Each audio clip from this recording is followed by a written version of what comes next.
today enlightening webinar on Think Fast Talk Smart Communication Technique for Public Speaking. I am Novita, your host for this session, and I'm excited to get you through what promise to be an engaging and informative event. To ensure the quality of this event, please keep your microphone mute and camera on throughout the session. Before we begin, I'd like to thanks to Help University from Malaysia, Western Caspian University from Azerbaijan, followed me Finetco Central Ukraine State University from Ukraine, and our value speaker for supporting this webinar. Welcome to the Honorable Sheena, Head of Communication Department, to the Honorable Mr. Adgezal Mammadov, as a senior lecturer in political science, physiology, and social science, to the Honorable Mr. Liashenko Rostyslav, PhD, as a candidate of pedagogical science, PhD as associate professor, and the last to the Honorable Miss Aftuqa Sholikatur Rohmania, MM, as a head of management department, and last but not least, also to the Honorable guest and audience today. Before we begin, I have a few housekeeping notes here. Today's session is being live streamed on Universitas STEKOM YouTube channel. For today's event, we will start with Indonesia national anthems and continue with the opening speech by Dr. Teguh Santoso as the Rector of STEKOM University. Over the next few minutes, we have a thought-provoking agenda that will deep into the role of Think Fast Talk Smart Communication Technique for Public Speaking, and continue with the Q&A session, take a picture for documentation, and last time for closing. Ladies and gentlemen, distinguished guests, faculty member, and dear participant, and a warm welcome to the opening ceremony of the webinar international event. We are gathered here today to mark the beginning of this significant event, and we would like to commence the proceeding by honoring our national with the singing of the Indonesia national anthems. For the operator today, you can start this session. Thank you.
Okay, thank you. We are honored to have a distinguished personality with us today who has played a pivotal role in shaping our institution's academic excellence and growth.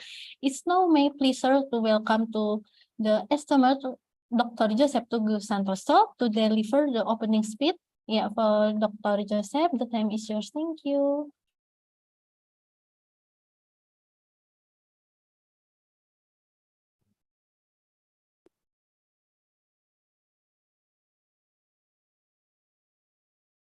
Ya kedengaran, Nov, suaranya, Nov? Iya, Pak. Jelas nggak? Jelas, aman.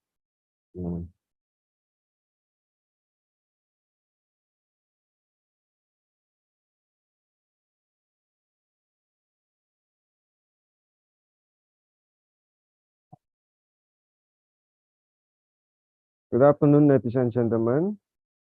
May I welcome you at this international webinar with the topic of Think Fast, Talk Smart, and Communication Techniques for Public Speaking. It's that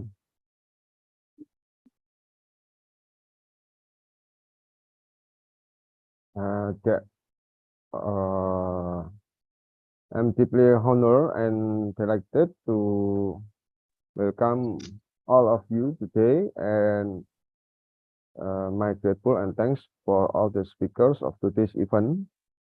And as we know, effective communication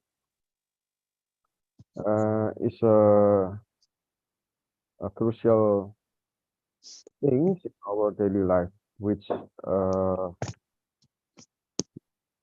through this webinar we can learn together how to provide valuable and strategies and practical tips that will help us to face a public speaking situation. And the ability to think our communicate skill with clarity and confidence is an invaluable asset in both in our personal and professional life, whether we are presenting boardroom or in the webinar on in the leading a team or even just engaging in everyday conversation. Mastering the art of public speaking can open doors and empower us to influence and inspire others. I hope that through this webinar, we will explore the principles and techniques that will help help us to sharpen our communication skills. We will get into the strategies for conquering stage fright and crafting compelling message and connecting with our audience on a deeper level. And our distinguished guest speaker and expert in the field, of course, will share their experiences, insight, and practical advice to help you become more effective and impactful communicator. Thank you for all the students in the audience for choosing to spend our afternoon time, our valuable time with us with STEKOM University today, and thanks for the international webinar, international department for STEKOM of STEKOM University for this international webinar. Let's begin our explanation and think fast, talk smart, and communication techniques for public speaking for this afternoon. Thank you very much. Thank you for Dr. Joseph for joining in this opening ceremony. We look forward to engaging session and enlightening discussion that await us. Please enjoy the rest of the event and let us make the most of this increasing experience together.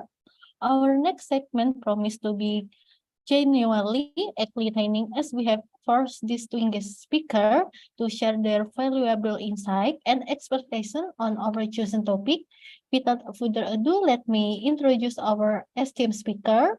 Now let's please welcome our first presenter, Mr. Adgezal Mammadov from Western Caspian University, Azerbaijan. For Mr. Adgezal, the time is yours. Thank you.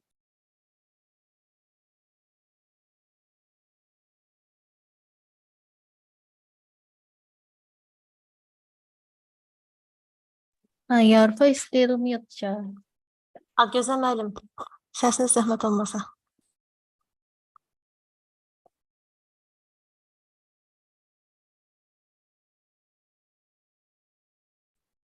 Adgezal müəllim, zəhmət olmasa səsi. Bəli.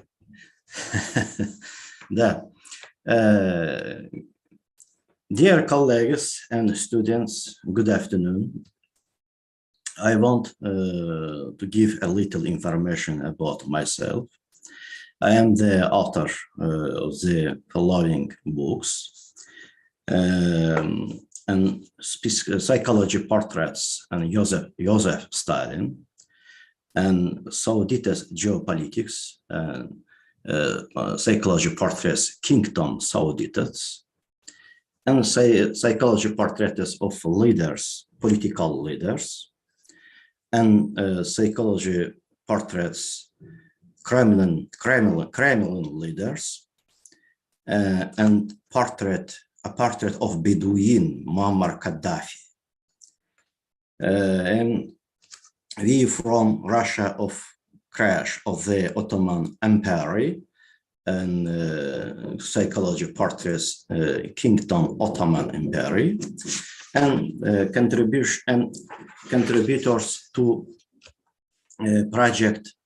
study project University, Cambridge University, and Islam and People, etc. And I am studying my speech now, a medical psychological portraiture as an indispensable tool for studying the psychological character. Along with adopted objective social, political, and economic phenomenon, court history is moved by subjective factors hidden in the psychology of values, education, and characters of individuals. In this context, the main goal of psychological portraitology is to study the psychological portraits of leaders of different status in order of identify their ability to influence the foreign policy of the countries they represent. The format system of psychological assessments of leaders allow assessing and forecasting political process in their status. Their first such center was established in the United States of America by Mr. Adgezal, can we start our topic? Think fast and talk smart, please.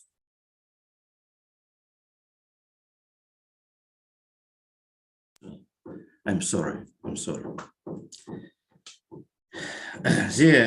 The first such center was established in the United States of America by Professor Donnelly and Winter. Their first research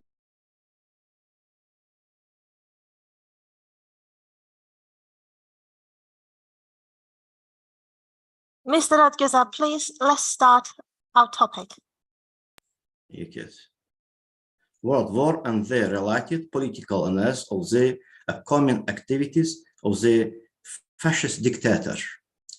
Such centers operate in the United States of America, France, Germany, Great Britain, Japan, and Russia.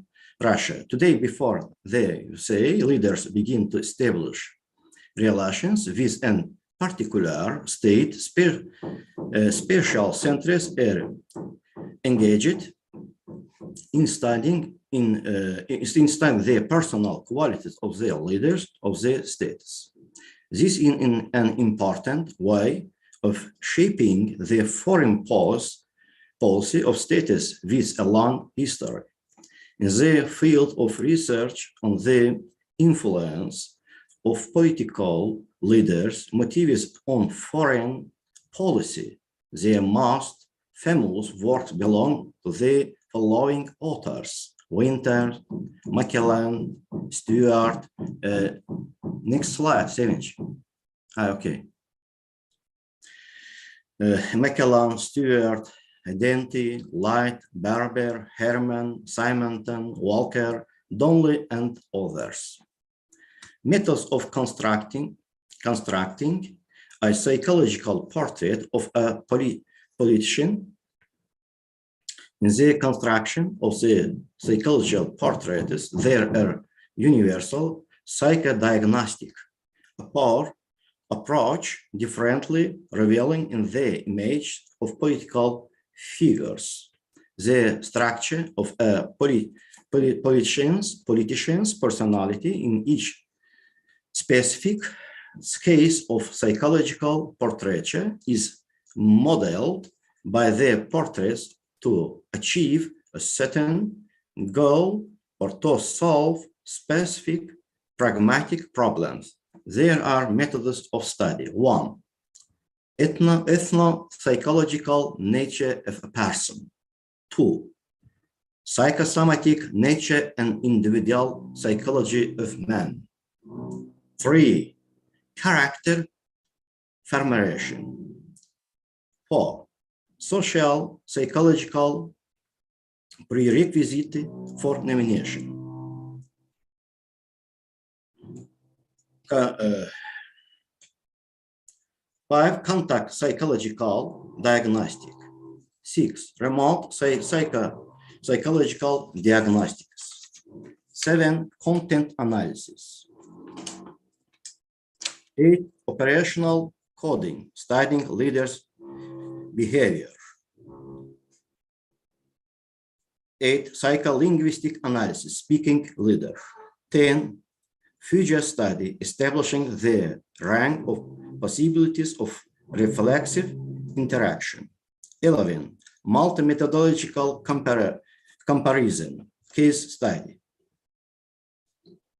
Taking into account these factors, research only then has the ability to predict the behavior of political leaders and including the impact of the factors on the everyday politics in the life of the studied state history. Space and time are indispensable conditions for the formation of conscience and self-awareness. A person realizes himself and the surrounding world only in a specific space and time. Being born with a certain genetic program, a person begins his life with an experience of perception of himself and the surrounding world. That there are quite a lot of hereditary factors in the human psyche passed through genes, existing in the form of hidden psychophysiological abilities, and the factors can be revealed and realized only under the influence of the external environment and the corresponding activity of an individual. That is why biographers of great leaders pay particular attention to this. They study where these leaders were born, what nationality they are, what their mother tongue is. According to these features, they try to explain some characteristics, traits of leaders in their life and activities. Some authors believe that to understand the national traits of leaders on should really not on stereotypical assessments, but on facts from the history of this nation, this genealogical code, and its influence on the self-programming of the psyche. These facts are basic in the formation of mental thinking of each leader. But of course, the social status of the family, to the influence of the environment, psychological traumas, complex decompensation, physical inferiorities of a person, and some other personal characteristics play an exceptional role in the formation of thinking. No matter how hard a person tries to get rid of his past, retrograde information haunts him for the rest of his life. This is the psychophysiological law of human nature. Therefore, when forming the mental thinking of each leader, the history of his people, it is genealogical code which exists in the form of hidden psychophysiological abilities play an tangible role. Mentality is manifested in the speed of thinking, pace of speech, facial expressions, mobility, manner of communication. Mentality is passed on to us by inheritance. This age undergoes minor changes.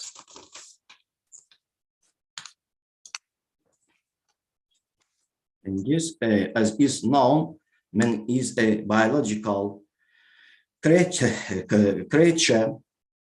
that does not fit into the framework of nature. Studying the laws of mental thinking is the surest starting point of any cognition. Just as we see through a prism, a wide ray of light decomposed into rays of different colors. So also in thinking, we trace various private actions of one and the same general cause. The object of the true consciousness of mentalities is the thing which in all changes retains it in essence. Man cannot go to his goal alone. He needs other people, society, because he is a member of a given society. A reasonable person understands that the right of each person can be achieved only through social cooperation and common efforts. An ideological or economic theory created without taking these factors into account will lead to big mistakes, unpredictable chaos and misunderstanding of democratic values. The social order and social relations play an important role here. Material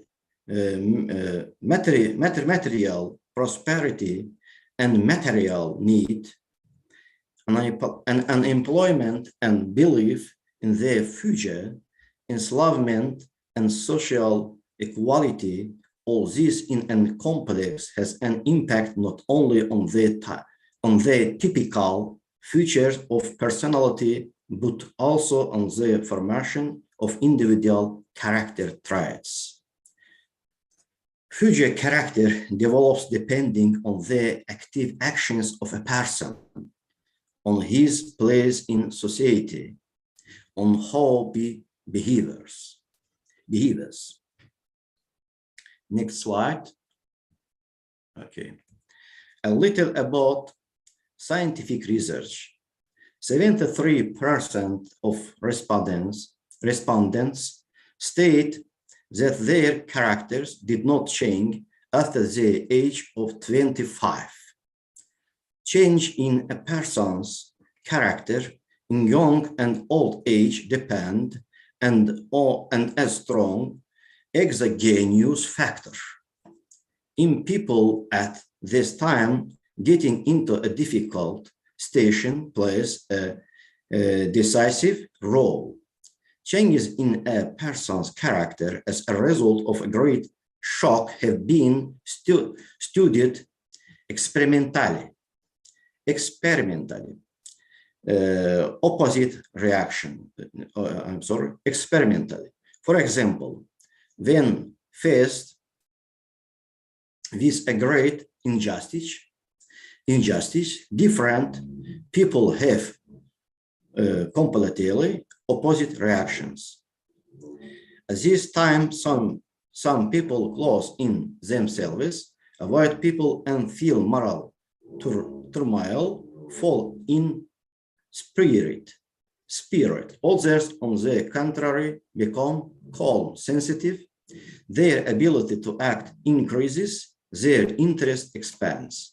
In the formation of character, conflict situations are of particular importance. It is clear that in a person's behavior in conflict situations depends on his basic character, which was developed at an early age and genealogical code. Because even with a high degree and upbringing and development with the combination of external and internal factors with their infinity variety, a person comes different actions. Scientists believe that the peculiarities of personality depend on the cognition of their world in early childhood. What the child learned in childhood remains with him for the rest of his days. Basically, the features of character, it is depth, duration, permanence, come from the dependence of the relationship of the character traits. Culture and education are of great importance in the formation of person. Man, like a bird, wants to be free, is born free and strives for freedom. This means that he strives to rise above others, to command others, because by doing so he protects his freedom. According to the theory of Kretschmer and Sheldon, the difference in people is congenital, hereditary in nature. Then how can we explain the absences of the same character in twins? Other scientists, however, believe that the characters feature of hereditary are not biological in nature, but develop during the life of a person in society. They denying hereditary features of character give us example of difference in identical twins. In the womb, identical twins have the same hereditary characters. Scientists have studied several pairs of twins of social status, moral and material level. In the features of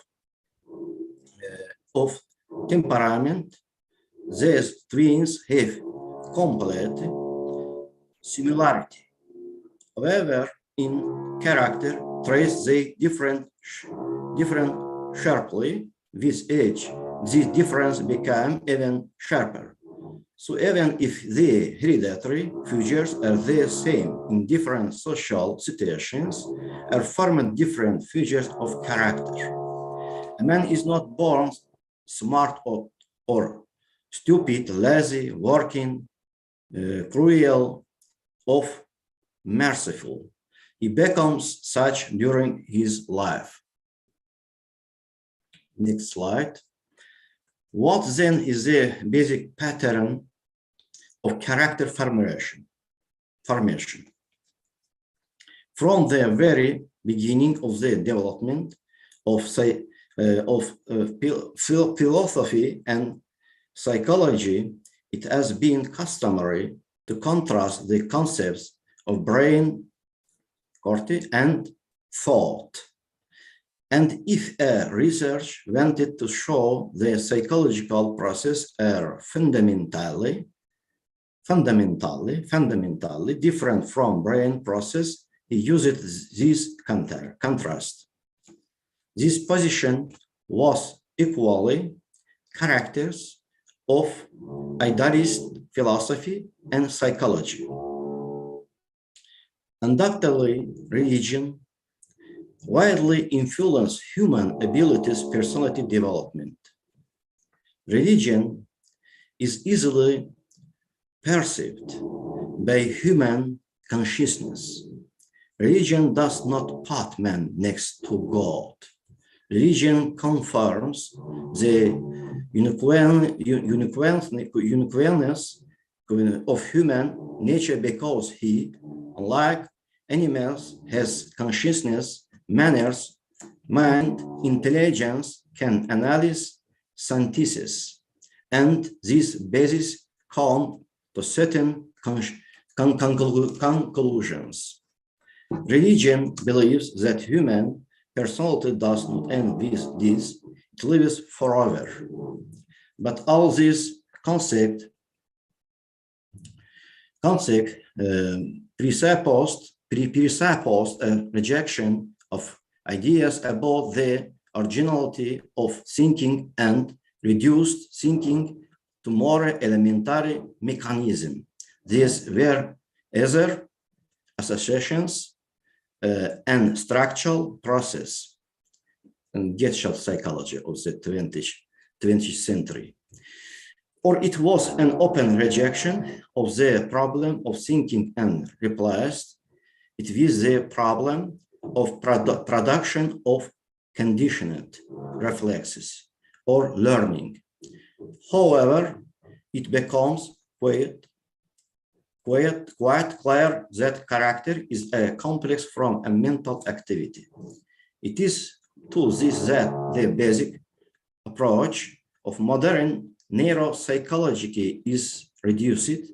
With this approach, the problem of the brain basis of character formation ceases to be merely philosophical and acquires and concrete scientific character. Studies carried out in connection with the localization in certain areas of the cerebral cortex of mental function have proved that indeed pathological changes in these areas contribute to a greater or lesser extent to disorders of mental function, and at the same time this is reflected in the character of the person. Psychologistic and neurologistic were very interested in localization of mental function. Scientists tried to find points of placement of important centers, even created a map of the brain. I would like to note that recently there has been and particularly increased interest in psychological issues of the political leaders. I have been studying psychological portraits. The task is difficult. You had to spend a lot of time working in archive, analyzing and huge array of archival materials and other evidence. I am trying to recreate the real image of the political characters. Here is the end result of my modest labor. In short, to the book.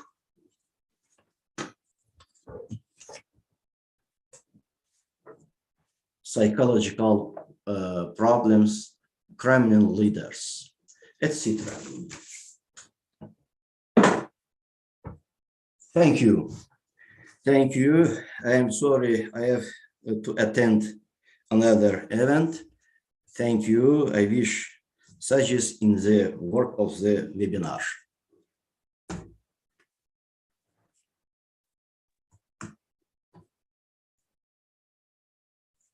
Thank you so much for the wonderful information, Dr. Adgezal. Okay, and then we will go to the second speaker, Miss Sheena, as a head of communication department from Health University for Malaysia. For Miss Sheena, the time is yours. Thank you. Thank you. Thank you.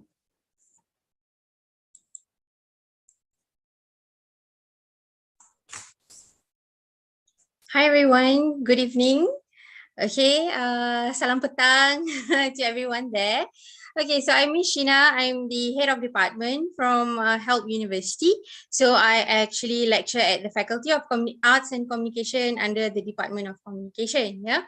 So today, apart from our topic that is, think fast, talk smart, under strategies for public relation, I would like to focus on a bit in the mastering the art of effective communication. Okay, the strategies for public speaking success. Yeah, it's part of what our webinar is today. Yeah, so now, first, I would like to go into elaborating a bit on the importance of effective communication in public speaking. Yeah. So as we all know, in today's world, we all move at a very fast pace, right? Everyone is moving very fast now. You don't have to, all of us do not want to sit very long at a certain place. We don't want to listen to something very lengthy. We get bored very fast because we are in that society of, we say, social media, right? Technology. So we constantly move very, very fast. So now in this fast-paced world, how do we say we become effective in our communication skills? Okay, so how do we actually capture the audience? How do we actually reel them in? Or another word is hook your audience into your we say any content. Okay, so when we say public speaking, it's not only standing on the stage, taking a mic, you need to talk. No. Okay, so public speaking now is in a very vast area coming from the communication field. Okay, so when we say public speaking, now if you want to become a social media content creator, also you need to know your public speaking. Okay, because you're going to advertise your product, you're going to talk about your product. How are you going to make the interest in people? Yeah. So now when we are saying that you have to explore your techniques, how are you going to talk to people? Okay, so it's not wrong to be shy. Every one of us have this feeling of being shy. So how do you effectively communicate? So some of us maybe were not so good with words, then you use lesser words, you use more graphics, yeah, you use more visuals, you use more animation. So this is where we say the importance of getting to know what are effective in your communication skills. Yeah. Okay. So the next one is understanding your audience and their needs. Now, this is very important to understand your audience, okay? Where your audience come from, what they like, okay? So who are you exactly also will make you understand who your audience are, okay? So that's very important. So now here, this is the thing that we say that self-branding, okay? Self-branding is very important, who you are as a speaker. So who you are as a speaker is very crucial for you to understand your audience. Now, let's say if I'm talking to now today, we have 66 people. So I don't say that understanding your audience need is understanding all 66 people's needs. Then the way I talk will be what? In so many different ways, but understanding overall, what are you coming here for? So you're coming here to understand what are the communication needs do you need? How can you be confident? So this is where we say understanding your audience. So for example, now, how can I understand you all better? So let's say, for example, I'm a person who loves games, computer games, graphics, I'm in that area. So, but can I design my slides with so many graphics today and give talk at the same time? Then, you'll be confused. What am I talking about and who are you? So we are seeing online. So generally, I'm saying that, you are from a university background, you are students, so what should I impart to you? So imparting to you here means, getting to know. So what are my audience like? So what you want to know? So as students, okay, definitely, all of you will get the requirement when you prepare your assessment. Maybe 10 marks on presentation skills, you need to prepare your slides. Some of you will be thinking, why must there be presentation? Can it be just a written report I submit? So you have to understand your audience by having this brand. Okay, how do you want people to see you? How do you want to capture their attention? Okay, so your branding can change in situations. So for example, if you're doing a class presentation, how do you brand yourself? How do you brand your group? So then when you get that, you understand your class. Okay, what class are you presenting on? If you're presenting on a computer class, programming, but you need to present your codes. So how can you make presentation on coding much more interesting? So brand that, so this is very, very important. Yeah. The next one is crafting a clear and concise message. How do you craft this message? So it's very important here as well. So when you speak, you must know what are the language barrier, how do you want to present them, how are you going to talk, what are the visual aids that you're going to use, so it must be relevant. So it has to be clear. So let's say if I'm going to present on, coding on computer games, how am I going to execute the game? Then what kind of message are there? So I must show the characters of the games first. I'm going to talk with that. So it makes you clear. I'm going to talk about how I'm going to generate the code for this particular character. So that's what I'm going to talk to you about. So I identify the main points there. Then how do I structure? So you break down. Yeah. So you break down into smaller topics, into clearer topics. Yeah. So that's visual aids. Then let's say, for example, now if I ask one of you, now I give you one word and then you elaborate. So let's say, for example, I just say the word coffee.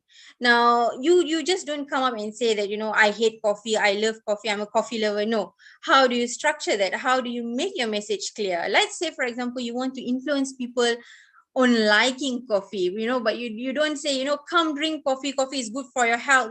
This, the way you craft the message is very important. You want to influence them. So how do you structure that? So you use creative storytelling techniques. You tell about the aroma of the coffee, in the morning during rainy season, how do you indulge in coffee?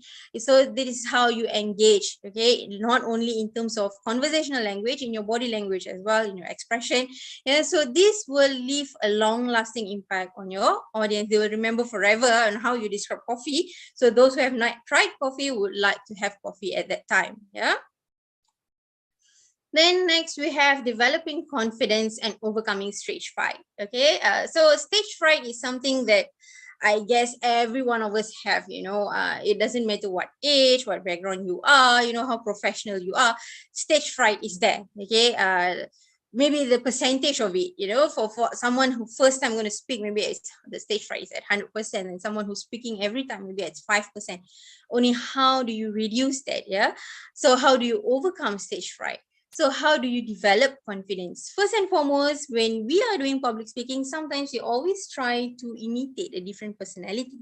So when you try to be someone else on stage, of course, your confidence level drop because that is not who you are. So be the person you are.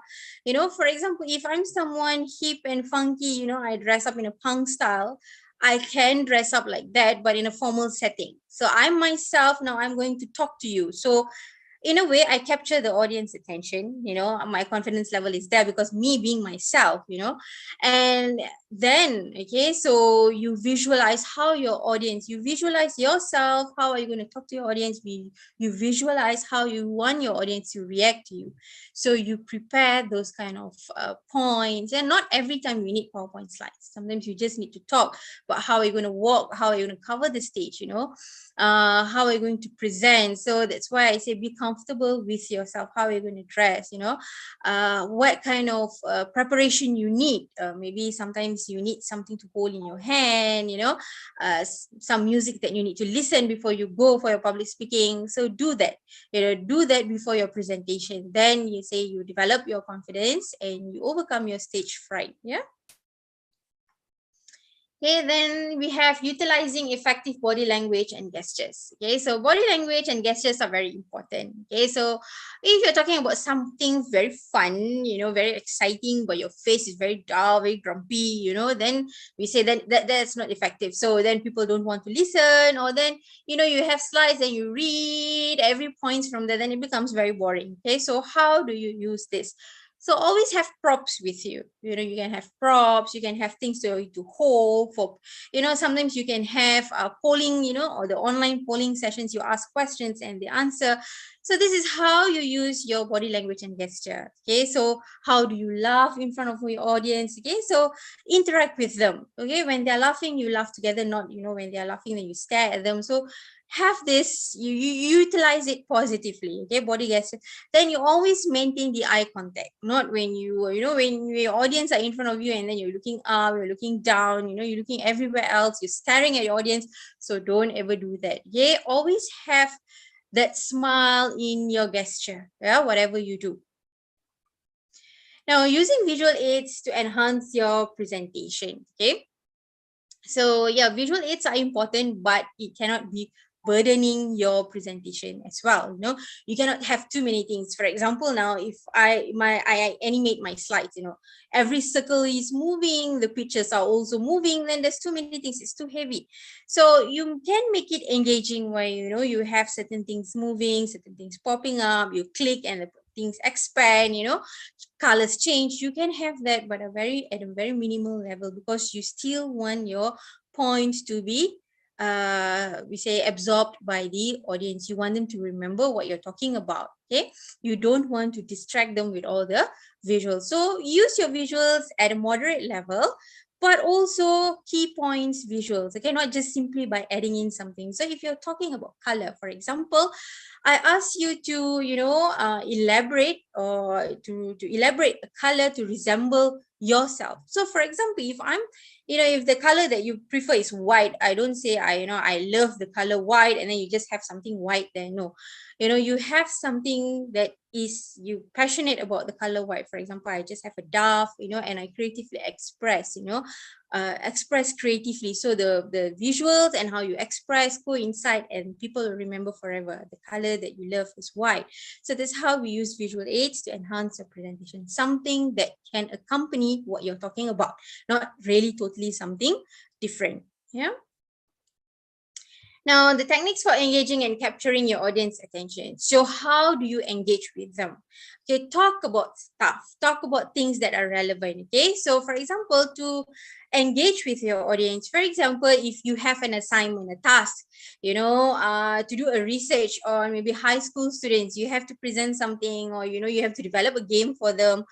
So then you have to present your ideas. So how are you going to present this better? So once you know your audience is high school students, then you go down, you actually go down to the field, get to know high school students, get to know their lingo, their jargons. How do they speak now? What is trendy now? Is K-pop still relevant to them? Is, you know, underground music? What is relevant to them? How do they speak? You know, what is their lingo? How is their, you know, handshake, whatnot? Use this in engaging your audience. Okay, then when they actually get you, they actually listen to you, and then you can have interactive sessions with them. So then your presentation becomes effective. Yeah. Now, mastering the art of storytelling. Okay, so storytelling is not just coming up with any stories, but how you relate. Okay, so let's say, for example, now I'm giving, you know, giving a talk, maybe a political talk. Okay, it's a very serious topic, but at the same time, I want to tell people that, you know, I prefer one political party to the other. So how do I engage the audience? How do I say that follow me? So I have a storytelling, you know, I have a backdrop to that. I connect with them with that. So if you want to talk about poverty, then you go down to that. If you want to talk about literacy, then you go down to that, you know, so you engage with them, you give them examples, like, you know, you went to a particular village, you know, or particular town, then you saw what is happening, and then you have that, and then you connect back to your points. So this is what we call mastering the art of storytelling. Not you just give just any example. You have to place yourself in it. You must say, for example, when I went here last month, I saw, you know, the intake of drugs in teenagers at this level, and I went down, I went and interviewed, and I got the. So this is how you master the storytelling technique, and then you come back. Then you say, so this is why I am, you know, I am picketing for everyone to go against drug, and then you vote for me. So then it coincides. You have your storytelling and you have your point. So then your message is, we say the authenticity of your message is there. So people will believe you and they'll take the next action. Yeah.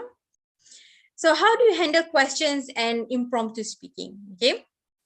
So yes, sometimes, you know, we say that, okay, now it's Q&A session, you know, it's open for Q&A.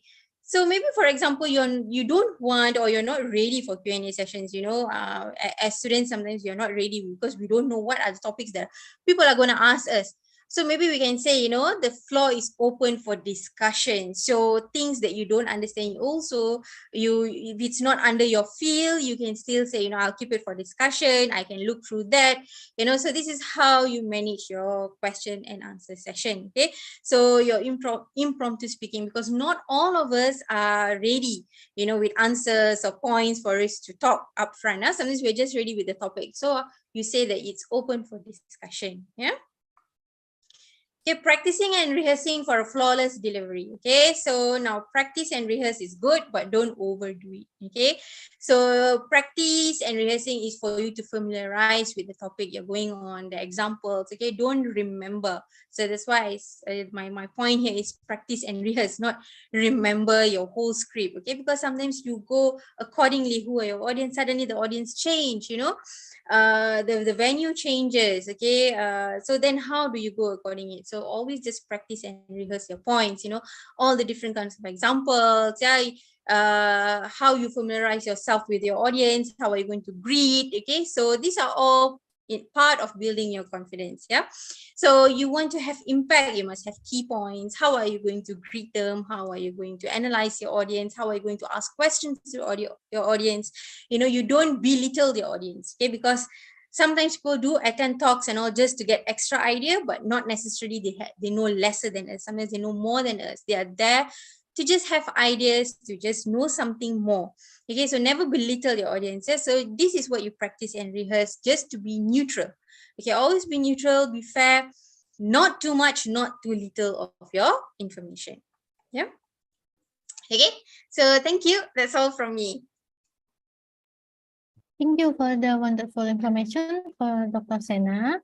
Thank Is it you. very interesting? And then we will go to the next speaker, Mr. Liashenko Rostyslav, PhD, as a candidate of Pedagogical Science, Associate Professor. For Dr. Liashenko, the time is yours. Thank you.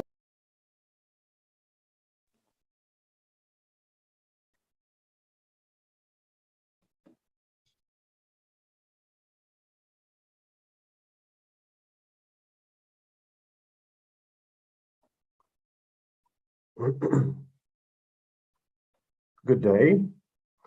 Good day, dear colleagues, students, and everybody who joined this conference today. I'm a senior lecturer at the Department of Pedagogy and Special Education at Volodymyr Vinnichenko's Central Ukrainian State University.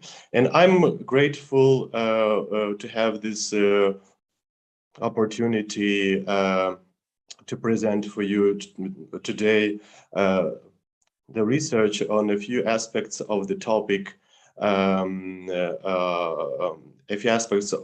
the topic under the consideration, which is the title of which you are already familiar with, which is Think Fast, Speak Smart, the communication techniques for the public speaking. So our view on the issue of the communication techniques for public speaking today will lie in the plane of scientific and pedagogical approach. So this could be of a special interest for teachers, students, and other members of the pedagogical process, as well as for those who takes part in communicating knowledge and information, where it is one of the essential parts of the professional activities. So reflecting on the scientific and pedagogical literature on the topic under consideration, we can highlight a few notions at first. In pedagogical sense, various communication techniques used during the educational process are mostly associated with the pedagogical techniques. The UniRank Ukrainian Pedagogical Dictionary defines the pedagogical technique as a complex of knowledge, skills, abilities necessary for the pedagogue to clearly and effectively organize educational classes through effective use of the selected ways and methods in practice of pedagogical influence on a particular student or a group of students. So the constituent elements of the pedagogical techniques are and not limited to mastering art of communication of students with students, ability to control one's and students' attention, ability to distinguish a student's current state of mind according to external signs, feeling of tempo in pedagogical actions. So a huge group of skills and abilities within the pedagogical techniques are represented by acts of teachers' demonstration of one's certain feelings, one's attitude towards them or students' actions, or the manifestations of their moral characteristics. So language culture is of significant importance here for the pedagogical techniques. Now, narrowing down the pedagogical technique elements to ones that have to do with the communication, we turn to the notion of the pedagogical communication. One of the definitions that was suggested by Encyclopedia of Education by researcher there's Encyclopedia of Education by researcher Kremen of pedagogical communication is professional communication interaction of student and the teacher on the lesson and after it, directed onto the creation of the favorable psychological climate, as well as this psychological optimization of educational activity and relations. Educational activity, as well as any other human activity, is mainly communicative in nature, which includes the exchange of essential meanings and values among people. The communication is a condition for the existence of a person, a society, a special type of their interaction, which is formed in the process of cultural development due to the need to transmit information in time and space with the help of special signs. I apologize before, Shah. May I asking, do you provide PowerPoint for screen sharing? I would like to speak about it if so this it's okay. okay Thank if it is you. okay. Yes, thank you. So on the points that are necessary to highlight, I will okay.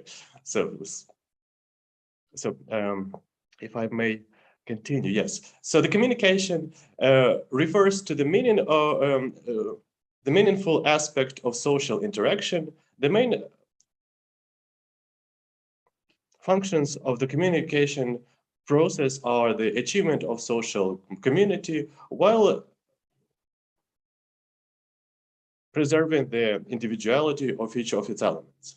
In certain acts of the communication, the management, informative, emotional, the factual functions are realized. So in a parallel with the styles of influence, the functions of the pedagogical communications are distinguished, which are the informative, the normative, the cognitive, the communicative, the regulatory, educational, and the two of the types of the communications or role and the personal. So as you know, the activity of a teacher and a student is determined by such spheres of manifestations of their properties as activity, the communication, and learning. In order to actively interact with other people, a modern teacher has to develop the skill of interpersonal communication, distinguish between the formal and informal communication. However, the meaningful and main side of the communication should not devalue the formal side. Among the elements of the pedagogical form of the communication should be attributed such phenomena as the skillful observance by the teacher of the correlation of the content of the communication with the pedagogical goal, winning the sympathy and trust of students with openness, simplicity, interest, striving for knowledge enrichment, the ability to listen patiently and not to impose one's thoughts, and of course, the perfect use of the language. So it follows that learning should lead to development forward. A feature of the pedagogical work is the need for the communication and exchange of the opinions among the participants in the educational process. In view of this, the task of forming the professional responsibility of teachers for the development of the communicative activity is put forward. Through the participation in activities that affect the development of the communication, the students develop socio-professional skills and abilities.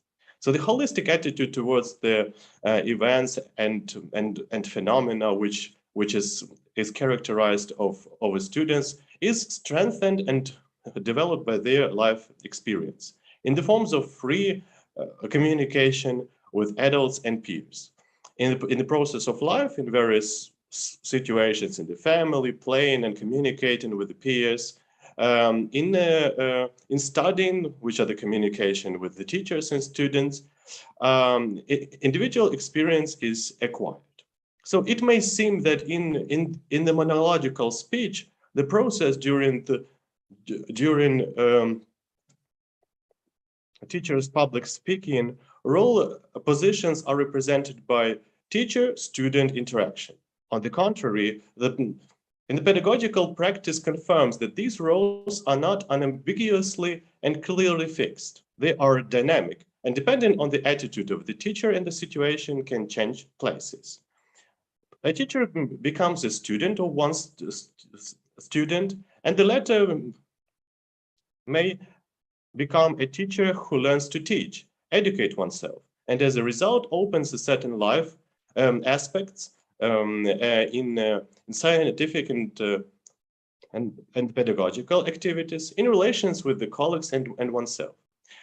So the public speaking in teaching is not always a pure monologue.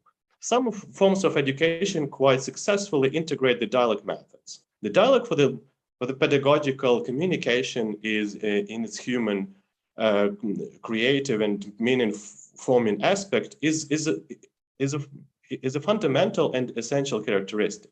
The importance of dialogic forms in education is different. So the dialogic forms are widely used in which the students' thinking, especially creative abilities, are improved, and they are satisfied with the results of their efforts, which improves their self-esteem, social status, and develops the cognitive interests. So this can be regarded as the student's educational success in a specific narrow educational aspect. So such forms of educational dialogue are used in wide practice as they contribute to the acquisition and consolidation of knowledge and skills and develop the thinking abilities of the students. We may use here an example of a lecture as one of the most widely used forms of education with the public speaking, with usually big audience feature, as a rule, in which the student may be involved in a dialogue with the lecturer. So the purpose of such methods can be different, although they are usually aimed at attracting the audience attention and more actively involvement in the subject of the lecture or its elements, thus enhancing more conscious and active participation in the educational process. So during such interactive public speaking, as the ones integrating many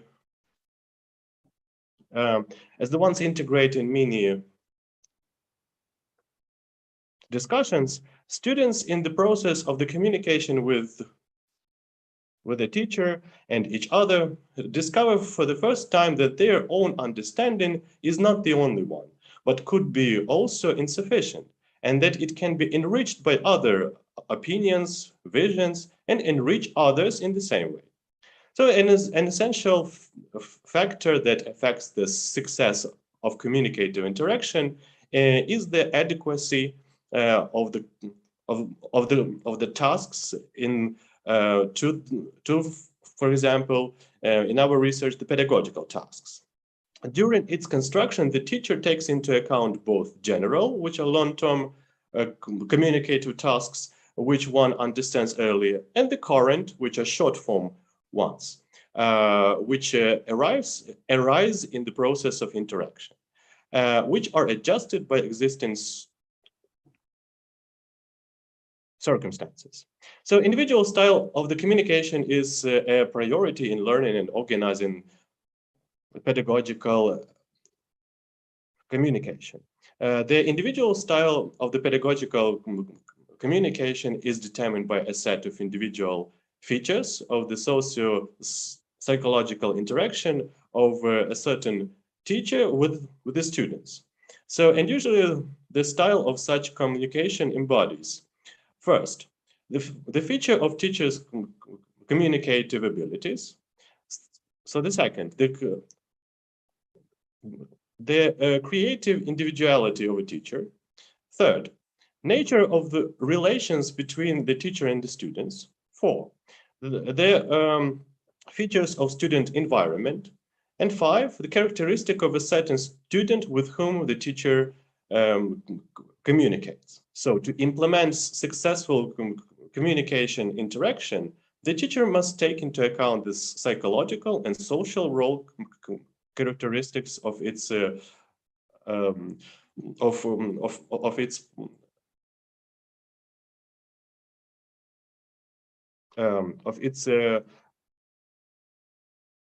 participants. So the psychological structural components of the pedagogical communication are the first, which is the communicative intention. The second, idea and the goal or the purpose, that is a motivational component that allows you to determine what, for what, and why the speaker of the statement wants to say. And three, there's selecting of the communication model, which is considered the direction of each of the stages. The system of the pedagogical abilities and personal skills for a teacher to have as successful speaking in public are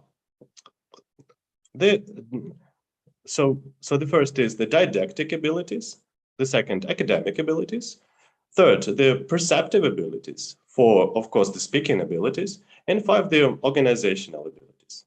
So thus the pedagogical techniques are the communicative abilities that the teachers have demonstrated as good organizers, orators, and focused on active interaction with the students.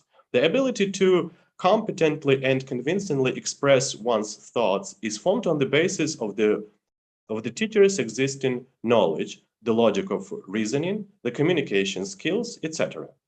So possessing such skills, a teacher can convince the students of the correctness of certain acts, knowledge, etc. A persuasive presentation of thoughts is also the basis for students' assimilation of thorough knowledge and contributes to the formation of reasoning logic in them. Now, we will take a closer look at the practice of the communication techniques that can be used by teachers, as great part of their activities are realized in the sphere of public speaking. For a teacher, public speaking is not an event. It is rather part of everyday professional activity that with time may get habitual. So scientific and pedagogical research on communicating techniques has allowed us to suggest the following 6 components of the process of the public speaking communication techniques used by teachers.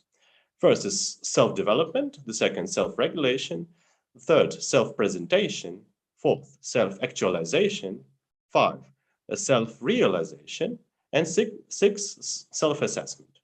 So the first one, and by the way, these components are not necessarily applicable to the pedagogical sphere only. So one may extrapolate and project this, the understanding of the features onto a professional sphere where the public speaking is one of the predominant activities, directed, however, onto different tasks, goals, and functions. So first is the self-development. So the self-development of an individual is closely related to self-realization, self-actualization, but is based on a slightly different motivational ground to develop and to enrich one's own essential strength for the better self-realization and self-actualization in the future. On the one hand, the fundamental process of personality development includes professional self-development.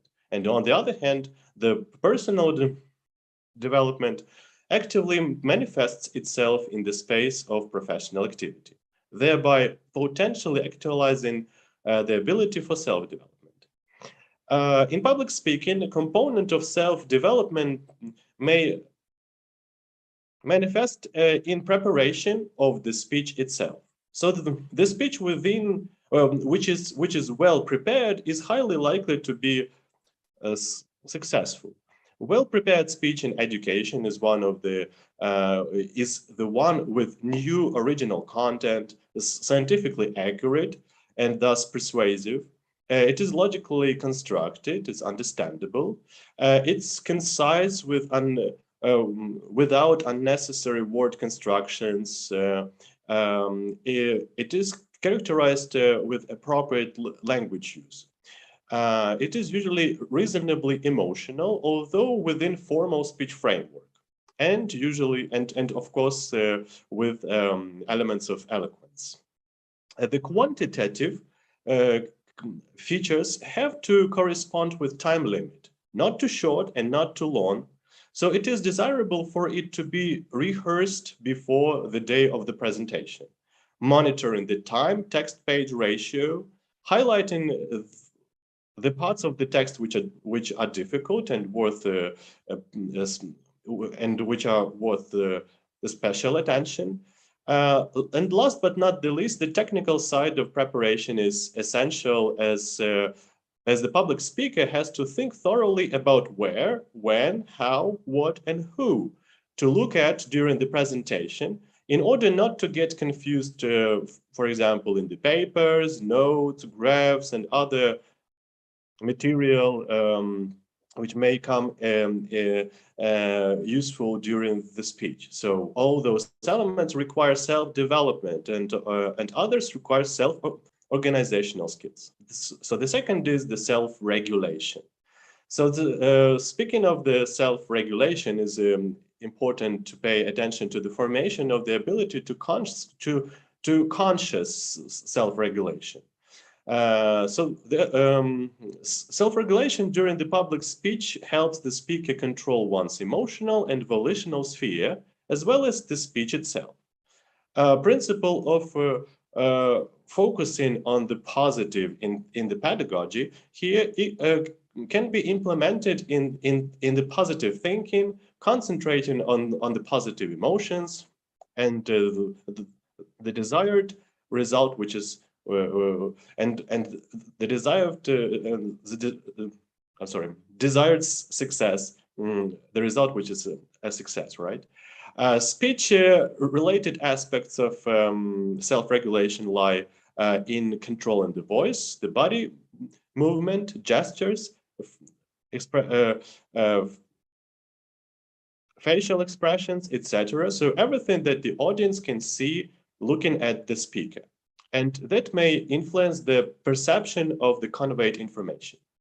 So the Ukrainian researcher Liashenko emphasizes such techniques of speech in rhetoric aspect as 1, following norms of pronunciations and stress, 2, clear speech delivery, 3, unambiguous expressions, 4, appropriate choice of words, 5, the medium tempo of speech, 6, information corresponding the content, 7, rich vocabulary bank, 8, non-monotonous speech, 9, appropriate use of pauses and stops, 10, appropriate rising and falling of the pitch of voice, and 11, intonation picture adequate to the content.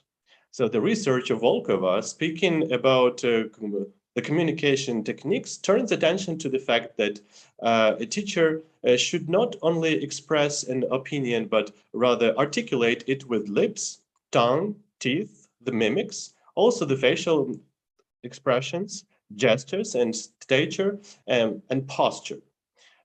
Breathing is essential for speech delivery.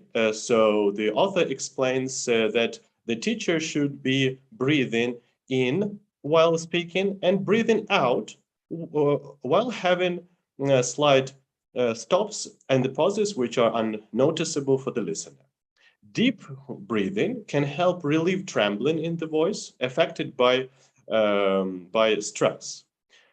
Voice as one of the pedagogue's speech main instruments needs to be balanced, so not very high-pitched and not very silent. So by the balance that it doesn't mean that it is the stable voice, which is usually negatively influence the audience with its monotony. So the task of the teacher is to study and find the features of one's voice in order to find and use strong features of it, the strong sides of it, like timbre, pleasant hues of it, and to rather attract the listeners but not irritate them. So taking care of one's voice as a very precious instrument of the teacher is of great importance. So all the previous components and techniques led us to the component of self-presentation. So the self-presentation and forming a positive self-presentation during the speech is of a special importance. Self-presentation is usually related and explained by researchers as behavior and the elements of self-expression of an individual that are aimed at creating desired image of self. A certain range of the phenomena related to the concept of individual style is implemented in self-presentation. It is associated with a wide range of characteristics of a person's individuality. So the essence of self-presentation often consists in the process of experienced correlation, comparison, analysis, and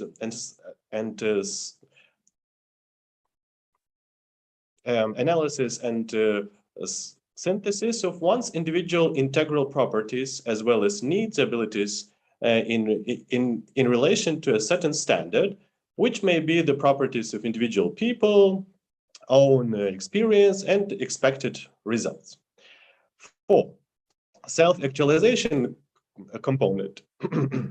So the development of self-actualization, in this respect, we may relate to the development of one's own unique style with the characteristic features of technique, of the mastery and the tactfulness that of course depend on experience and brings more individuality into organization of the communication. So when choosing the ways and means of professional self-actualization, a person correlates interests, passions, the desires, needs that encourage activity, and a higher bar of self-actualization opportunities, authentic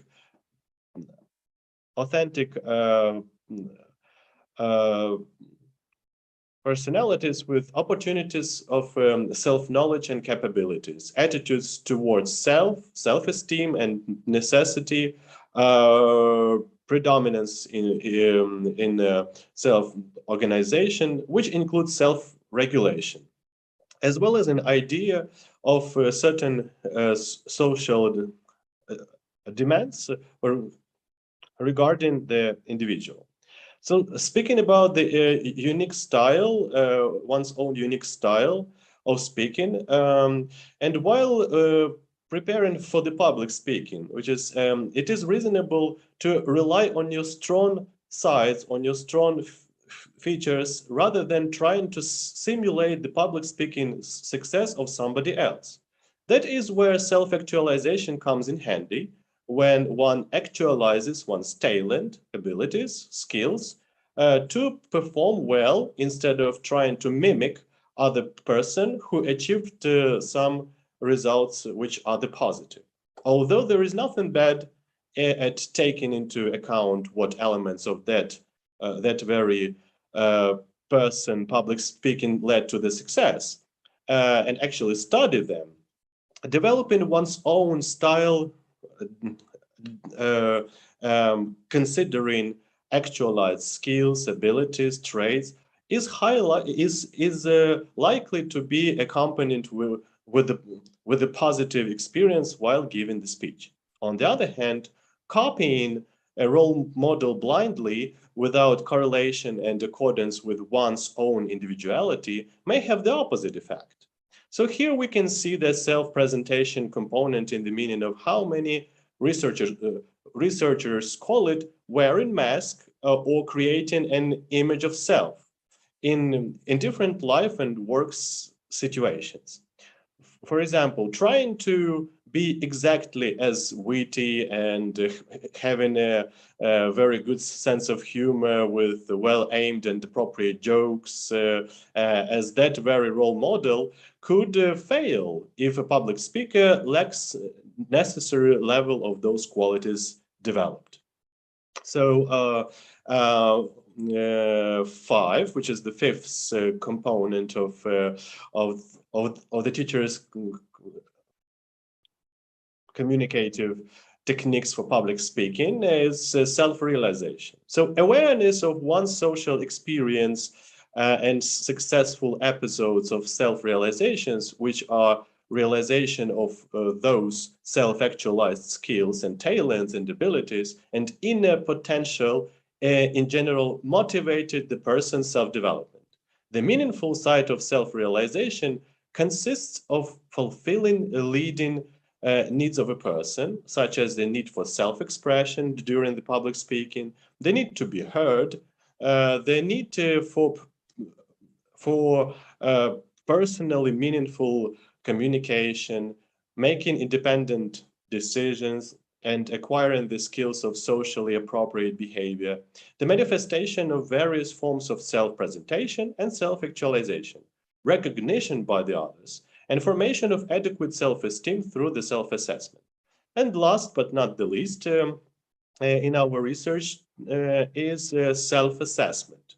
So the psychological features of the structure of the personal self-esteem caused mainly by internal reasons that determine the motivation for activity, awareness of one's own professional and personal and important qualities that determined the success of certain activity. Analysis of the peculiarities of a successful or unsuccessful experience of public speaking leads to self-development through correction of mistakes and highlighting beneficial elements of the given public speech for the future use. It is a dialectical correlation of the real and the desired images, experience and achievements that acts as a driving force for the person's further self-development. So as a conclusion, the theoretical analysis and the pedagogical experience allows to conclude that those 6 components can be as well considered as stages for the process of public speaking. The pedagogical research provides the basis to suppose that these stages can also form some sort of cycle of the professional development in this respect, as those 6 above components can be easily looped in a constant circle, in a constant sequence.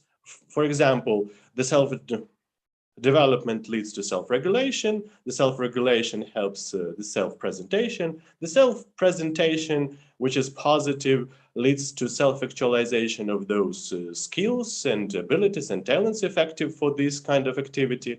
Then the self-realization, which is the realization of these skills and the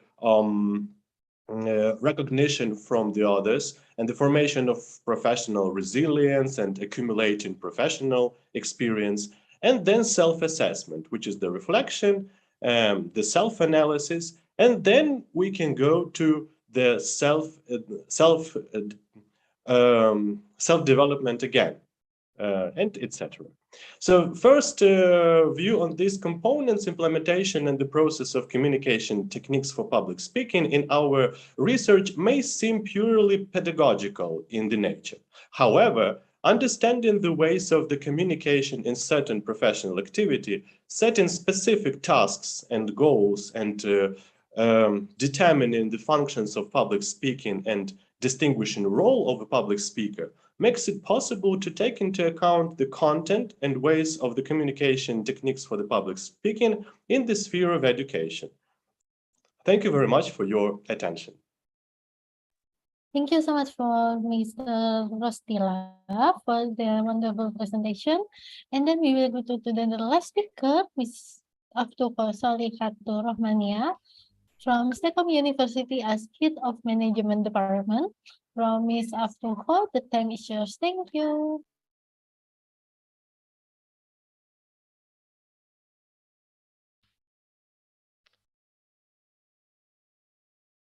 Thank you, Ms. Novita.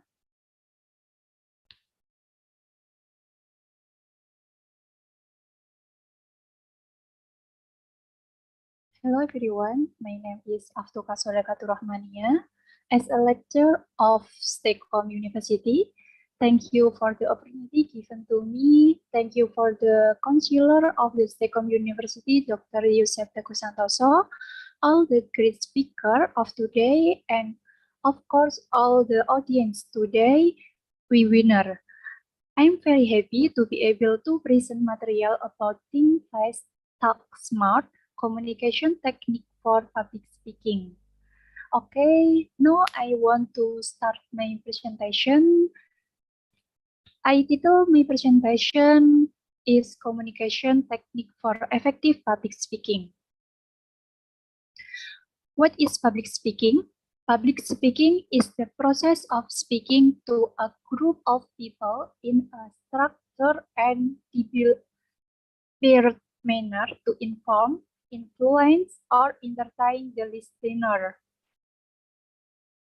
Presentation skill. A good presentation is the single most effective tool any organization can have, according to John Dets. What is presentation? Presentation is fundamental business tool, or presentation is reflect company, image, value system, and vision. Our presentation is basic of relationship with client. Okay, aim of presentation, number 1, to inform, number 2, inspire of pursuit, number 3, to communication view, and number 4, to educate. What impact speaking? Effective public speaking is influence. Influence is leadership. Leadership is being different and successful. Being is different and successful, making positive contribution. So making a positive contribution is creating an impact. Common cause of ineffective presentation. Number one, failure to motivate the audience. Number 2, confusing structure. Number 3, excessive detail. Number 4, poorly designed slide.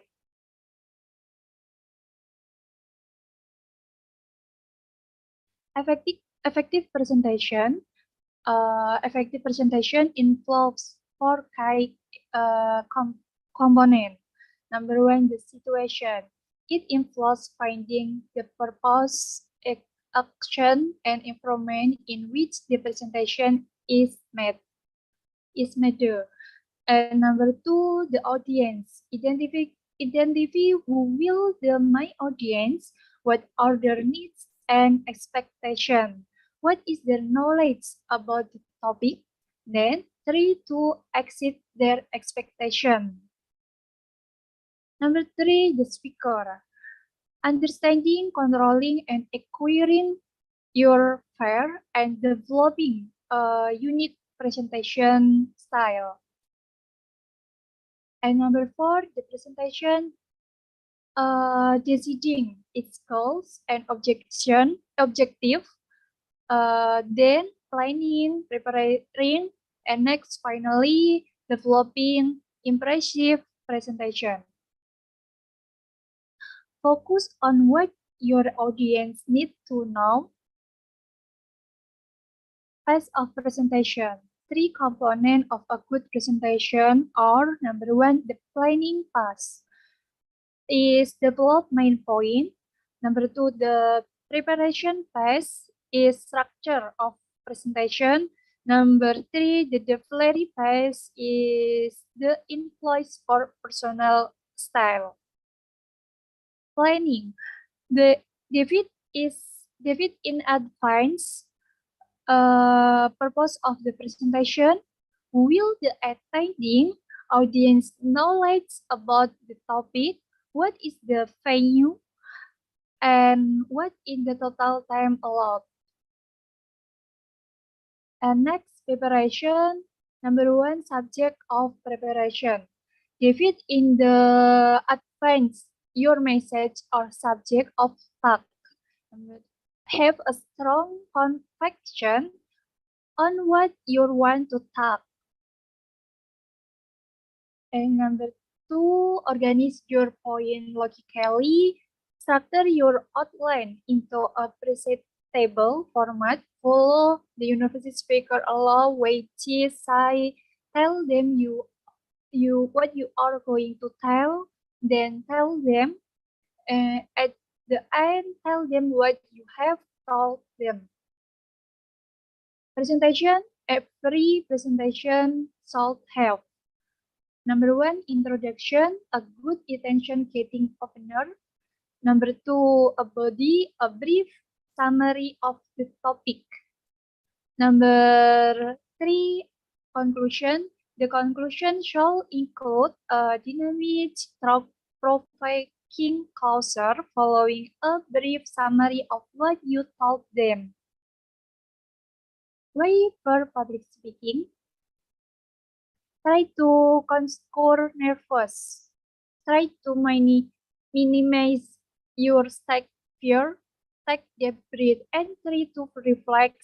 If required, sip a little water. Before going to stage, remind yourself, I can do it. The delivery. Here are a few good notes for an effective delivery of presentation. Delivery space. Beginning. Walk calmly with confidence. Establish eye contact. Smell naturally. Delivery introduction. Introduction. Start with a good intention gesture. A good presentation starts with introduction and icebreaker, success, a story, or usable question. Quotation. Body of presentation. The voice. The voice is probably the most valuable tool of the presenter. The voice should not be too fast or too high or too soft. Presentation volume. Good speaker lower their voice to draw the attention of the audience and raise it to make a point. Delivery should consider voice and volume, speaker appearance, facial expression, eye contact, general body movement. Vocal quality. Tone. The tone of voice give evidence of your feeling. Module your tone to avoid monotony. And pace. Vary your voice to main audience interest. Emphasize a point by showing tone. Presentation eye contact. Maintain maximum eye contact. This confers interest, concerns, and warmth. Facial expression. Smile is powerful tool. It transmits happiness, warmth, friendly, and clicking. It makes your audience more comfortable, and they will like to listen to you more. Presentation gesture. Gesture used while speaking, capture all the intention and make the presentation more interesting. Express your emotion with the help of gesture. Presentation, posture, and body language. Keep your posture relaxed. We also communication by the way we talk and move. Maintain good posture. Enhance body image. Analyze your stance. Improve your stance. Practical tips. Make sure your body language reflect that you are saying. Lean to relax your facial mask and smile. Always your comfortable sauce when presenting. And personal appearance, study yourself in the mirror. Just appropriately make an impression. Summary as and include at the end summarize what you have told. Finish with flowers and on the positive note. Close on a positive note. Call for action point. Do a quick summary, then have a closer ready to warm up thing. At the end, thank the audience for being attentive.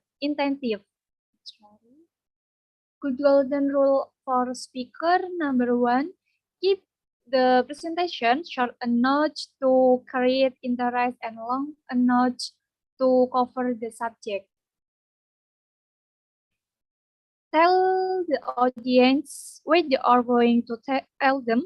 Set the tone. Chapter audience intention will rapport. Tailor your opener as per your audience.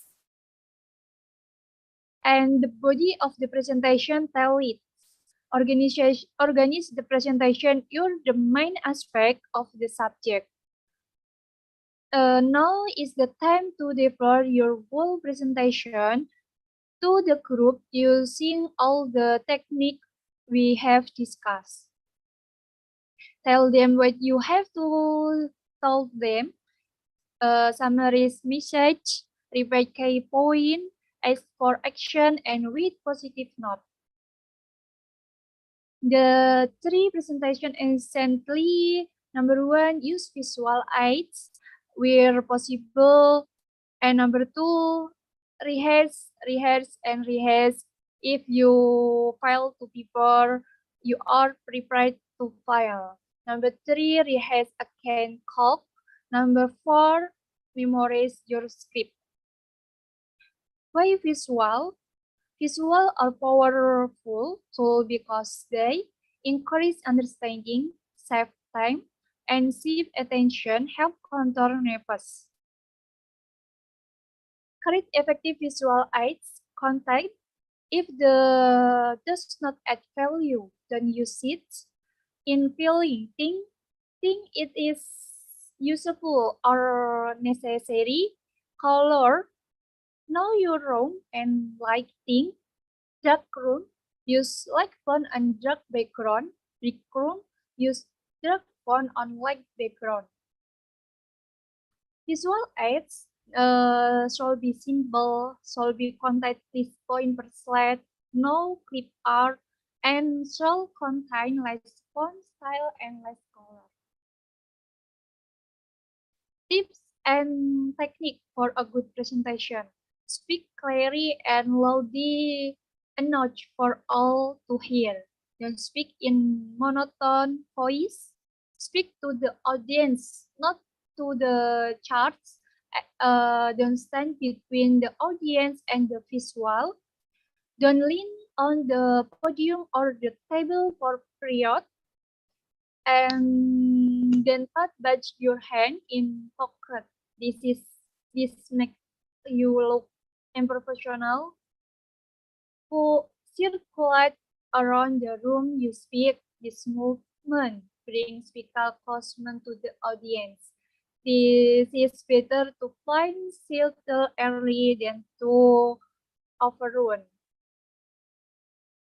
Tips and technique: do not leave visual aids on too long.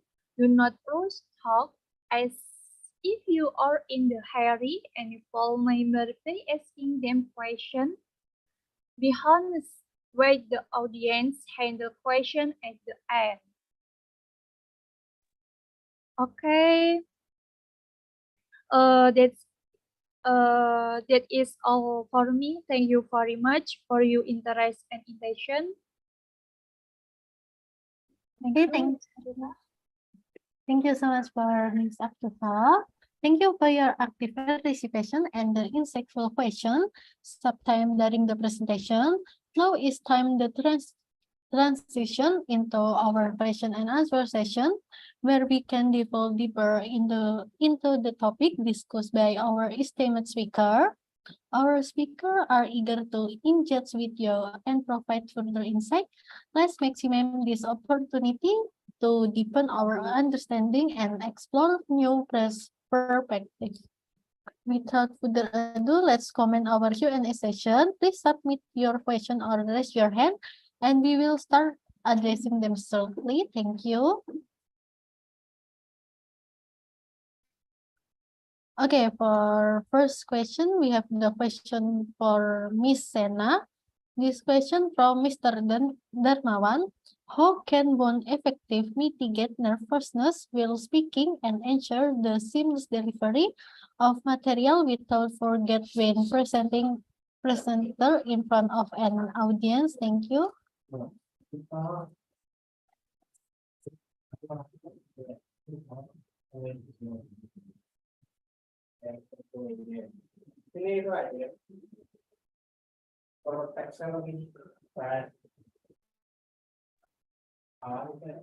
Okay, I think we have some wait for Katie. We will go to the next question for Miss Aftuqa first. For first question, this is from Mr. Faiz. In public speaking, what is the most crucial element that you believe speakers should focus on to ensure effective communication with their audience? This question for Ms. Aftuqa. Thank you. Okay, thank you, Ms. Novita. Memories the presentation is a must. This does not mean that what it conveyed will be memories, because a good presentation convey understanding, not just memorizing. The important thing to remember is the essence of the material. When you know what the main message is, it will the easier to memorize the outline. Thank you. Thank you so much for your answer, Ms. Aftuqa. And then we will go to the next question. This question for Mr. Liashenko. This question from Ms. Sukamto. Could you share any recommend resource or further reading for individuals seeking or deepen their understanding and practical application of the Think Fast, Talk Smart principle in public speaking? You can turn.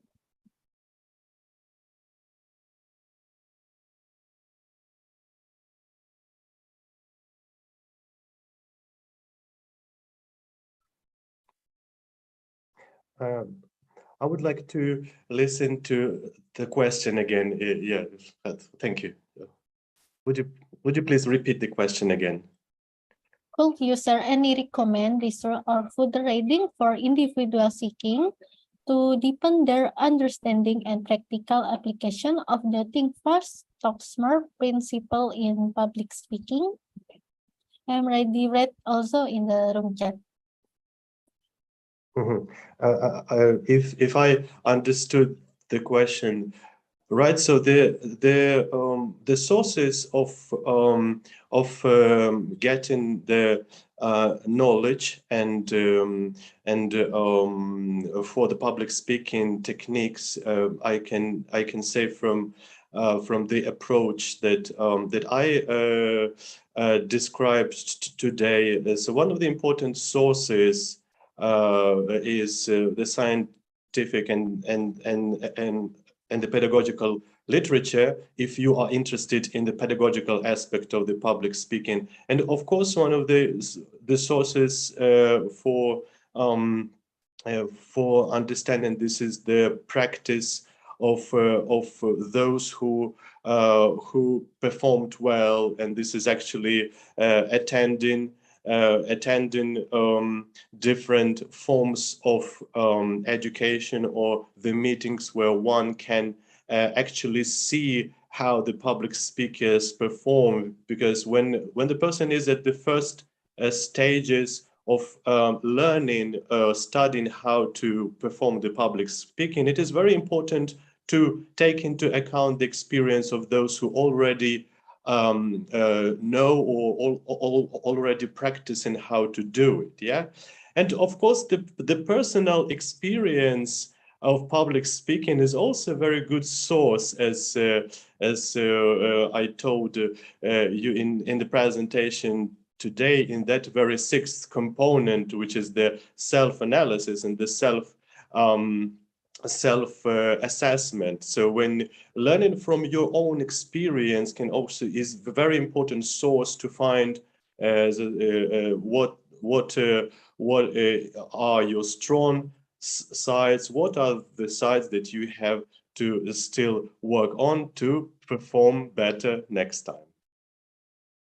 Okay, thank you so much for answering, Mr. Liashenko. And we will go to the next question for Ms. Sheena. This question from Mr. Darmawan. How can one effectively mitigate nervous while speaking and ensure the seamless delivery of material without forgetting when presenting in front of an audience? Thank you. Hi, thank you for the question, Mr. Darmawan. Okay, so in order for us to, mitigate nervous and ensuring a seamless delivery, okay, first of all, we need preparation. Okay, preparation is always key. Yeah? So you need to go thoroughly through your material. So when you are preparing material, make sure that you understand the content. Yeah, it's not something out of your understanding. So we can research a lot, we can read a lot. But what you must do, importantly, is summarize to your own understanding. So when you understand, only then you can present better. So after preparation, of course, you have to rehearse. Yeah. So practice your presentation multiple times, either with a flashcard, whether you want to have a PowerPoint.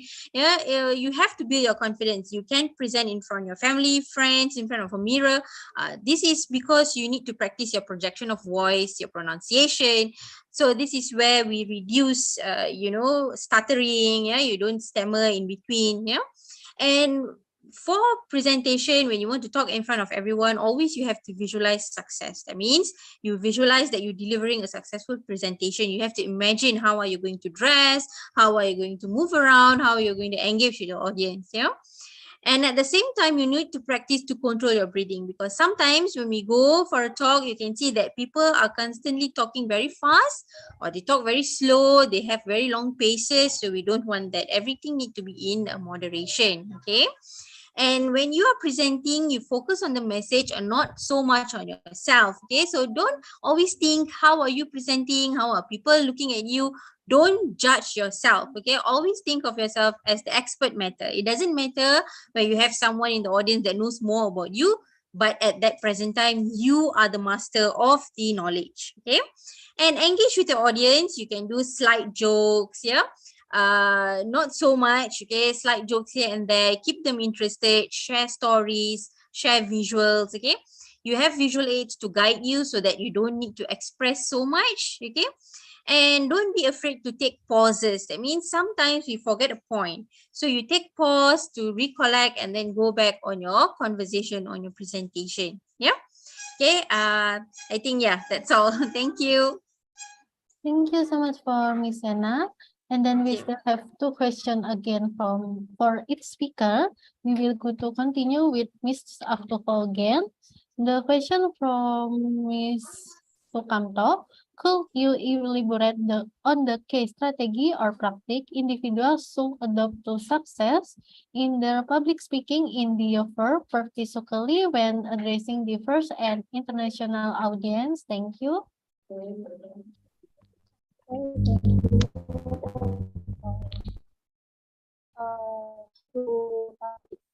for beginner, number one, master the material. When speaking in the public, make sure you master the material to be discussed. Mastering the material is the most basic thing.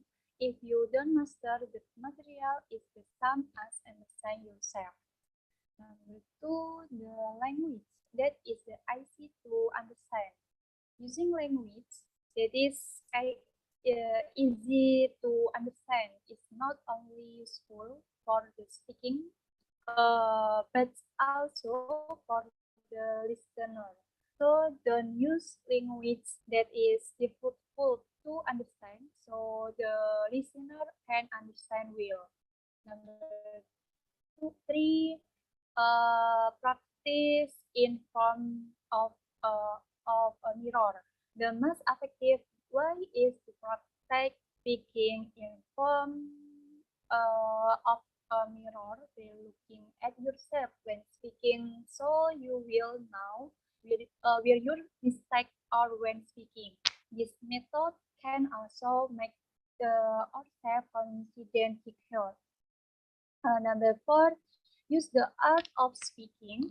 When speaking, you have to know the time to speak, relax, face, soft, loud, and pause for the moment.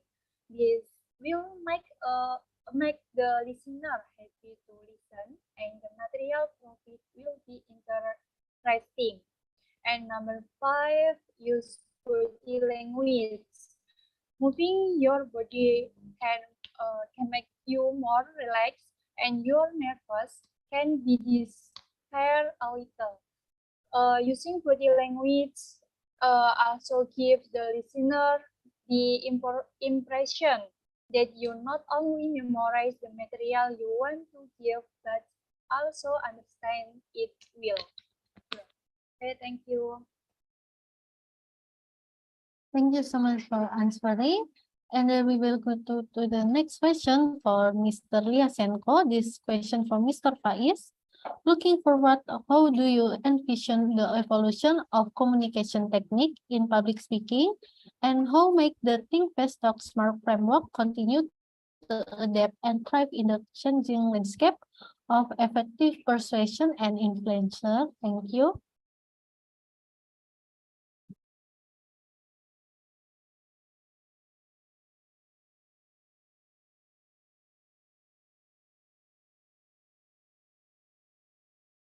Okay, I think we have a technical issue from Mr. Liashenko. We will go to the next question to Miss Sheena.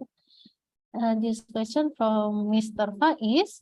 Could you provide insight into the role of nonverbal communication and body language within the Think Fast Talk Smart framework, emphasizing their significance in conveying confidence and credibility to an audience? Thank you. Hi, okay, thank you Faiz for the question. Okay, so we will look at, non-verbal communication and body language. Okay, so both of them play crucial roles. Okay, so like what I've mentioned just now, the first and very important thing is to maintain eye contact. Okay, so maintaining good eye contact, it establishes a connection with your audience. Okay, it conveys confidence. That means the audience see you as a confident person, honest, and you have the willingness to engage with them. Okay, so once you avoid eye contact, it can make you appear uncertain or untrustworthy. That means, people don't think whatever knowledge that you're imparting will not be true if you don't have eye contact. Okay, the next thing, like what I explained in my talk just now, was facial expression. Okay, so make sure you have that happy, genuine smile. Okay, it's not that you have to be smiling, but overall expression, that means you have a positive expression. Okay, even though you are stressed, maybe you have rushed early in the morning, but you must put on that positive outlook, that facial expression. Yeah, your gestures are very important. How are you moving your hands? Okay, you can move your hands up and down, but not so vividly, so fast everywhere. That is very distracting. Okay, now posture. Okay, so sometimes in certain places we have to stand and only maintain at a place. So project that confidence, stand straight, your shoulders straight, so you do not slouch or go up to the front. If you are sitting, for example, a forum, you need to sit. So make sure how you present yourself, you sit properly, not not very arrogantly, and your proximity, that means personal space. How are you moving back and forth with the audience? Let's say, for example, you want to ask a question, so you go near your audience, you ask them a question, after asking, then you move away from them so that they don't feel scared to answer your question. And then your voice modulation, that means the tone, your pitching, be presentful, be friendly, okay? Even though sometimes we are the expert, but being respectful to the audience is very important. We have to respect culture, religion, people from different ethnicity. That is very important. Only then you can reach out to your audience. Yeah. Okay. Thank you. Thank you, Miss. Welcome.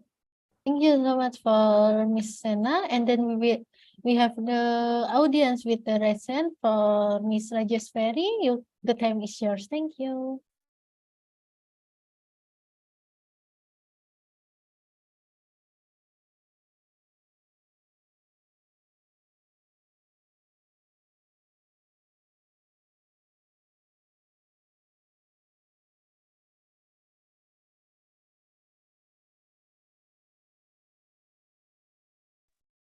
Yeah, for Miss Rajeswari, you can start.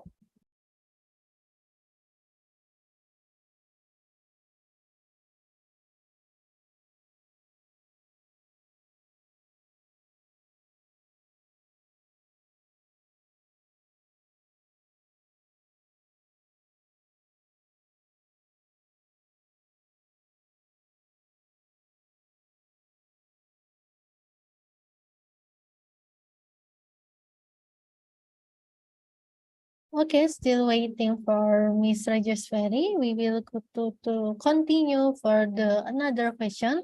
Another question for Miss Aftuqa for the last question. This question for Miss Kayla. In your expert opinion, why is the ability to speak confidently and persuasively one of the fundamental key to success when delivering paper, presentation, and conference and academic forum? How can aspiring presenter cultivate that vital skill? Thank you. Thank you for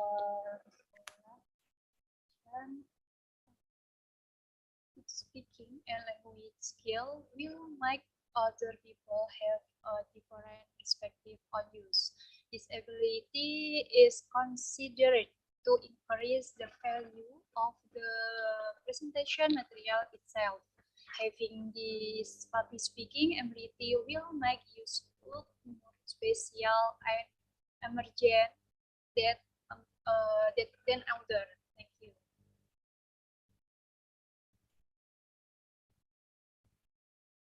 Okay, thank you. And then the next question for Miss Sena. Within the purview of impromptu speeches, can you provide insight into how to the think post talk smart framework as a speaker in delivering well-structured and impactful message spontaneously? This question from Miss Sukamto. Thank you, Miss Sena. Hi, Novita. So I'm from Miss Sukamto, is it? Within the purview of impromptu speeches? Is that the question? Yes. Okay. Just give me a second.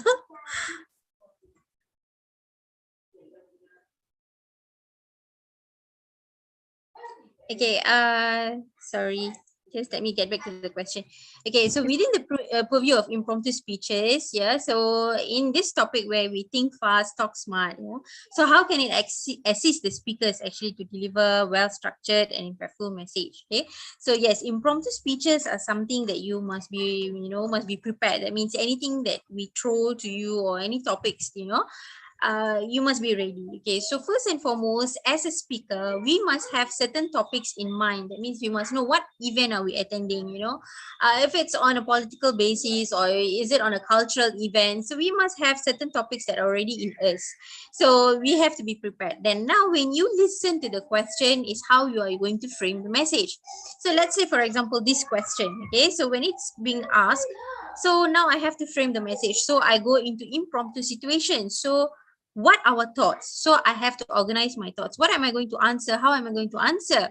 So impromptu message is about getting ready. That means first and foremost, we have to get our knowledge set. Okay, we must organize. So where are we going? So now today we are talking about public speaking. So then I'm going to frame my message onto public speaking. So that is my thoughts. Okay, so I engage with the audience by saying that, okay, what, you know, how do we actually think fast as a public speaker? How we get our statement, you know? So we have a thought-provoking statement. So sometimes in an impromptu way, for you to get ready with your answer, you can throw back another question to your audience. You can ask them, how are they feeling today? Overall, what did they feel? You know, what is playing in their mind? So when you can, in another ways, you get answers from them, and then you start organizing your answers. You organize your contents. Yeah. So this is where we call it as adapting to the situation. We adapt to the moment. Yeah. And always, okay, in an impromptu situation, you have to embrace silence. That means give your time to gather your thoughts. You take your time. So you say, give me 5 minutes, 10 minutes, you gather your thoughts. Not that as soon as you get the mic, then you start talking. So that will even get you more nervous. Okay. And when you talk, you do the eye contact. So then whatever that you're talking, we get confidence with you. Okay. So here is all about being clear and concise. So you take your time, take that pause, prepare your thoughts, and then only you execute your answer. Okay. Thank you.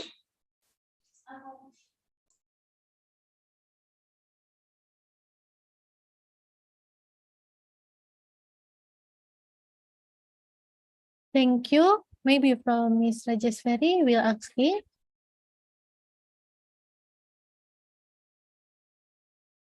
Halo, kedengeran Yes. Kak? Kedengeran? Yeah. Aku nggak tahu deh kenapa kayak gini. Sebenarnya biasanya pas kelas aman-aman aja gitu. Oke. I think I would like to ask to Miss Sheena. Miss Sheena, could you hear me? Hi dear. Yes, Rajeswari. Okay. Sorry, but I can't open my camera. Is it fine?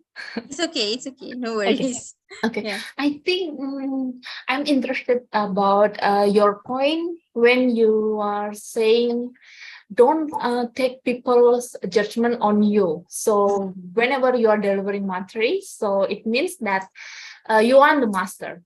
So how if that public speaker not aware if they are delivering the material is very poor. So it is not how to say it is not eligible enough for them to deliver material, but they are still delivering it. So if they didn't listen to the audience, then how if they are aware enough if they are how to say it? I don't Okay, want I think to use I think I get your appropriate words. Yeah. yeah, I think I that get is your my question. So Yeah. that means being confident with what you are speaking, right? As a public speaker. Yeah. So Yeah. yes, we will never know because we say that knowledge is a very extensive. So we Yeah. will never know the depth of information or knowledge your audience have. Same as that, the knowledge will not know the depth or knowledge that you have. It's just that what are you presenting at that moment? So every bit of information that you're going to give out might be something new to someone. Yeah. So when I say that, you know, you don't judge yourself. Yes, you shouldn't judge yourself. That means you shouldn't say, am I talking enough? Am I giving enough? You must always say that what are you giving are sufficient for that moment of time. Let's say, for example, if in the audience, someone say that, you know, in the recent research, it has, you know, the percentage has increased by this. Then you can always say, you can always thank the audience. Thank you for the updated information. I take note on that. And we shall, you know, open up for discussion later. Then you can continue with your point. You know, as a public speaker, one thing, you never say that I'm sorry, the information is wrong. It's not wrong, it's just that maybe not updated yet. Yeah, so we always we say we go around the situation. Yeah, so you say that thank you always thank the person for the information, and you know, later when it's up for discussion, you can go further into that. So that's how you put yourself. That means don't look at yourself lower, because at that time you are the speaker, right? So always be confident with what you have, and anything that is updated is not wrong. Getting extra information from the audience, so you always thank them for the assistance or whatever feedback they've given, and you can say that, you know, later on you look into it, and it will be it can be a discussion in the Q&A session. Yeah. Okay, ma'am. But Yep. okay, so it means that whatever you say, it is more focused about the content, right? But Yes. what I'm actually want to say, it is about the way that presenter deliver the material, such as, for instance, the language. So in order to understand, to give understanding to others, we have to give that material in the way that those people can understand. It means that language plays a huge, I think, a more important role. But how if that person is lack of the ability for speaking a particular language in order to make that audience understand? Okay, so but here, the speaker is not aware. So if that audience not giving any feedbacks and not giving any judgment, so how that speaker can know that, oh, okay, the way I'm speaking is not right, and the way I'm speaking is poor. So how? Yeah. Okay, so yes, language is always, is the main concern. But okay, so from your point of view, that means you want to know, you know, in the momentum, whether, you know, the audience is understanding, or you know, they understand or not, because they're just sitting quiet, right? So every time during your presentation, you can take breaks in between and say that, are you on the right track? Do you need further explanation? You know, do you need more examples? Because in language wise, maybe, you know, sometimes maybe the way we pronounce it's different, but it's actually the same meaning. So then visuals will help you here. You know, you can have visuals, then you say, you know, do you understand on this part? So then you ask feedback from the audience on that time. You know, if they say yes, they can get along, they're okay, then you continue with your presentation. So maybe in between every sections, you know, of your speech, you can take a break and ask the audience, are they following you through with you? Not presenting the whole time itself. Yes, correct. Okay. Thank you, ma'am, for answering. You're most welcome. Thank you, Ms. Novita. Thank you so much for Ms. Rajeswari. And then, before we conclude this enlightening webinar, we like to commemorate this moment and create a lasting memory by capturing a group photo. Please ensure your camera and turn on so that we can see your smiling face. Okay, get ready to pose and smile for the camera. We'll take a screenshot in just a moment. We will take a photo on the count of 3 and we'll take the picture. 3, 2, 1. Okay, another one. 3, 2, 1. Smile. Okay, thank you all for your participation and enthusiasm. We've captured and shared this moment as a memento of this excellent webinar. As we conclude this remarkable international webinar, it's time to reflect on the shared knowledge, connection, and valuable insight gained throughout this event. Before we officially close, I would like to extend our deepest gratitude to all our distinguished speaker, our diligent organizing team, and of course, all of you, our enthusiastic participants. Your active engagement, thoughtful question, and different perspective can enrich this webinar. Today's webinar exemplifies the power of global collaboration and technology, incredible potential to connect individuals across borders and cultures. As we conclude this virtual gathering, I encourage you to carry forward the idea and connection forget today. Let the discussion and insight gain inspire your future in the endeavor and collaboration. Remember that the question for your knowledge, no boundaries. Okay, thank you once again for being an integral part of this international webinar. We eagerly look forward to welcoming you to future event where we can continue our journey of learning, collaboration, and positive impact of on our interconnected world. Until we meet again, take care, stay inspired, and keep exploring in the vast realm of knowledge. Farewell and have a wonderful day or evening wherever you may be. Thank you so much for all participants. Have a nice day. Goodbye.